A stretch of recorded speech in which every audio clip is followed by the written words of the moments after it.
What you're about to hear will change the way you look at global trade forever. China just delivered a gut punch to the United States with one simple, brutal statement: take your beef and go home. 150,000 tons of American beef were gone overnight with no warning, no negotiation, just rejection. It's a loss that echoes far beyond the freezer sections. But it's not just about meat. It's about leverage. It's about power. It's about 520 million American livelihoods thrown into chaos. This isn't just a trade dispute, this is a strategic blow aimed at the heart of U.S. economic interests. And while Washington scrambles to pick up the pieces, there's one player who didn't miss their chance: Moscow, sliding into the void without so much as a knock on the door. But why did China turn its back on the U.S. so abruptly, and why is Russia, of all countries, the one to benefit the most? The answer is more complex and more dangerous than you might think. According to Reuters, China's rejection of U.S. beef followed a covert series of inspections at key ports in Guangdong and Shanghai just 2 days after the United States imposed harsh tariffs on Chinese electric vehicles. Officially, China blamed health standards for the ban, but analysts at the Peterson Institute and Rabobank believe it's something far more strategic: retaliation. You don't throw away $500 million in beef over a clerical error, says Chad Bound, senior fellow at the Peterson Institute. In 2024, U.S. beef exports to China reached $1.28 billion, making it one of the most profitable and fastest-growing trade lines for American agriculture. Cutting that off without any prior warning or diplomatic channels is no mere coincidence. This is calculated. This is targeted. And it hurts. But why now? Why American agriculture? It's simple: because this is personal. The fallout from China's decision wasn't just financial, it was deeply human. Over $520 million in orders have been canceled or diverted in the last 2 weeks, according to the U.S. Department of Agriculture.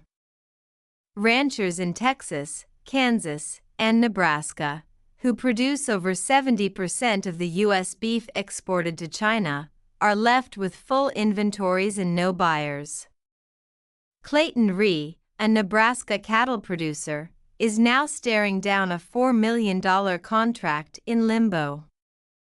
We prepared shipments for Q2 based on projections from January, he said in an interview with the Wall Street Journal.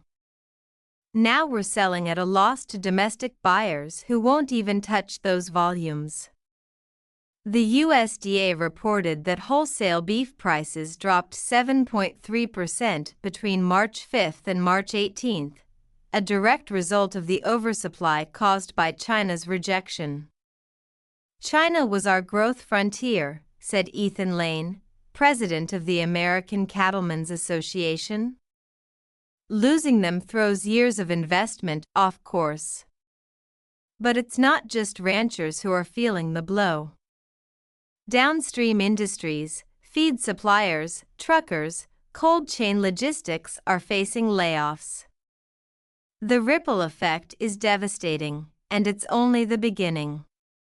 But here's where it gets even more chilling: this wasn't just a sudden, arbitrary action. This was a political strike.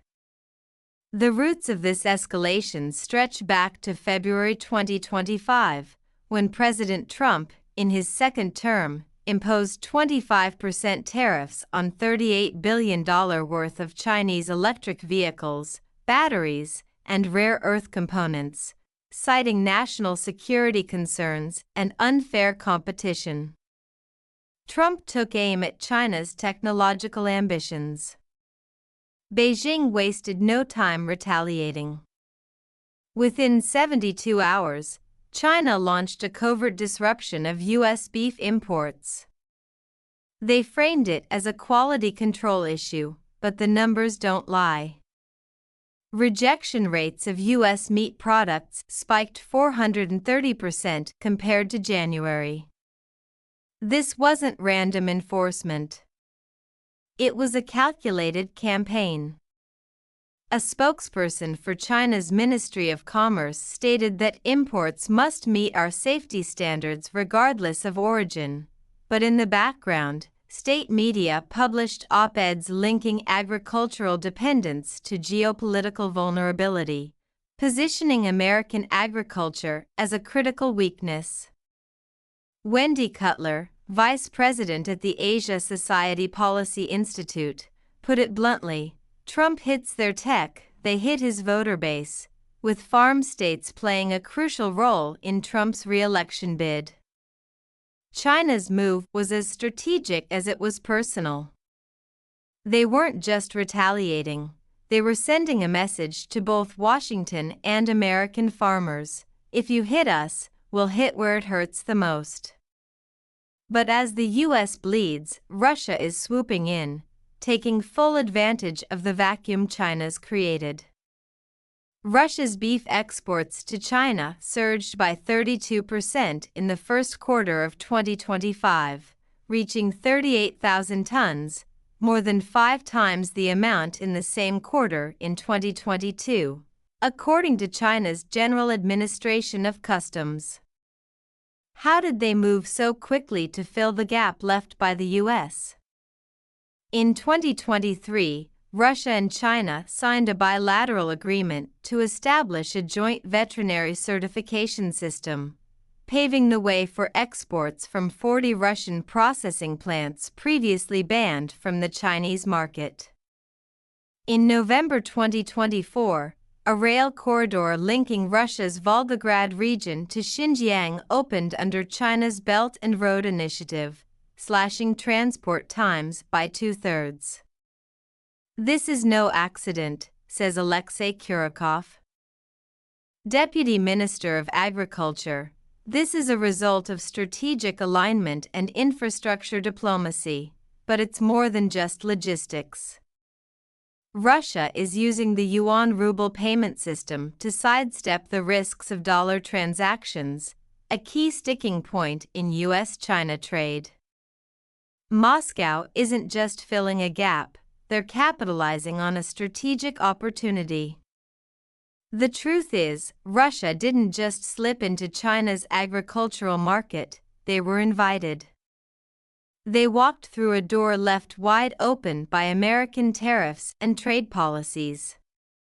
Now, the question isn't just how fast Russia is moving, it's whether they can keep up with China's massive, insatiable appetite for beef. Can Russia supply the quantity and quality that China demands?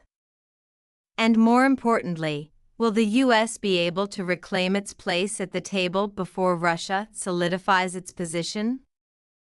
This isn't just about beef, it's about global power, economic dominance, and the shifting balance of geopolitical forces. The game has changed, and the stakes have never been higher. In 2024, China consumed an eye-popping 10.6 million tons of beef, according to the OECD FAO Agricultural Outlook. Nearly 25% of that came from imports, with the United States once dominating this trade. However, last year the U.S. filled a mere 285,000 tons, while Russia, despite its rapid expansion, accounted for barely 15% of that volume. So, how is Russia planning to close the gap, and what does this mean for the future of global food trade? In early 2025, the Russian government made an aggressive move, announcing a staggering $1.1 billion subsidy to double its meat production by 2027. With a specific focus on export-oriented beef farms. To achieve this, 3 massive new feedlots are being constructed in Voronezh and Kursk, each capable of raising over 100,000 cattle annually. Russia, with its vast swaths of arable land, cheap labor, and newly improved logistics, is poised for a leap forward. But it's more than just a business strategy, it's a geopolitical maneuver. Olga Oe, a trade economist at Moscow State University, notes that while Russia's logistical advantages are undeniable, the world remains wary of its safety standards and the reliability of its cold chain infrastructure. Yet, China appears to be willing to overlook these risks, likely for the sake of deeper, more strategic geopolitical ties. But the burning question remains, why is China pivoting so radically toward Russia? Argentina, once China's second-largest beef supplier, accounted for 20 to 21% of China's beef imports in 2021. However, in late 2024, Argentina's political and economic instability hit a tipping point. Javier Milei's deregulation agenda led to runaway inflation, a spiraling peso, delayed export permits, and halted contracts. The once reliable supplier was now in turmoil, making it an unpredictable and volatile option for China. Meanwhile, Australia, long a trusted partner, has struggled to regain Beijing's trust after the 2020 barley and wine dispute. While China lifted some bans on Australian beef in late 2023, the relationship remained fraught. In January 2025, 3 major Australian shipments were rejected for exceeding microbial residue limits, rekindling Beijing's doubts. Trust has not been fully restored, says Dr. Vivian Wang, a food safety policy analyst at the University of Sydney. China now places greater value on suppliers who offer not only volume but also political alignment and sanitary compliance. Enter Russia, once an unlikely contender, now stepping up as China's beef supply of the future. By the first quarter of 2025, China's imports of Russian beef soared to 41,000 tons, up dramatically from just 9,800 tons during the same period in 2023, according to the General Administration of Customs. What's driving this? Price is part of the story. Russian beef is 12% cheaper than Australian beef. But there's more. The real game changer is Russia's alignment with China's payment system. Since December 2024, 89% of Russian beef exports to China have been transacted in yuan or rubles, bypassing the US dollar entirely. Beijing values predictability over perfection, says Maximus Ov, CEO of Russia's agro-export group. This strategic alignment is not just a win for Russia, it's a decisive pivot in the broader geopolitical landscape. Russia's new agricultural rail corridor, operational since November 2024, has slashed shipping times to China from 28 days by sea to just 11 days by rail, drastically improving efficiency and predictability. This shift isn't simply about beef. It's a dramatic reimagining of global trade dynamics, cloaked in the veneer of agricultural exchange. The consequences could reshape the global food market. On March 7, 2025, China escalated tensions with the U.S. by imposing new tariffs on 7 and 11 U.S. agricultural products, including sorghum, almonds, pork, and dairy. The tariffs, totaling $11.6 billion in annual trade, came just days after the U.S. reinstated tariffs on $35 billion worth of Chinese tech goods.